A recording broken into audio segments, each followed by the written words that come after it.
صبر و همت کن، صبر و همت کن، امیدت را نده از دست امشب.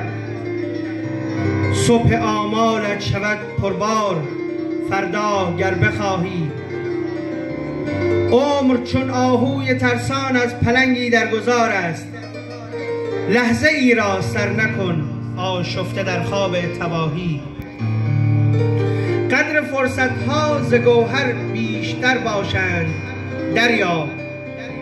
در نیابی می رود ناگه ز دستت در نگاهی. گرد و چشمت هست نابینا به عقلت تکیه کن، چون عقل سلطان است و بس غافل شوی افتی به چاهی.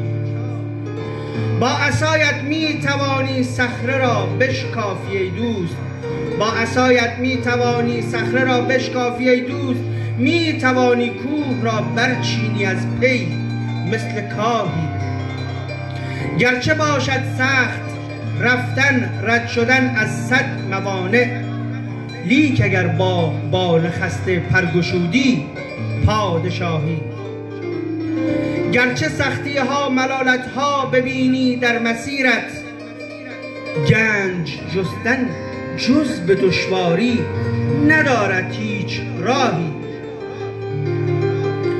ای که ظلمت شد جهانت سوخت آمالت به آتش. ای که ظلمت شد جهانت سوخت آمالت به آتش. خنده‌ات پژمرد و پر شد قلب رنجورت به آهی.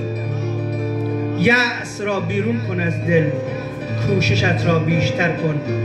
یأس را بیرون کن از دل کوششت را بیشتر کن. نور نزدیک است، نور نزدیک است خواهد رفت دوران سیاهی. نور نزدیک است خواهد رفت دوران سیاهی. مرسی.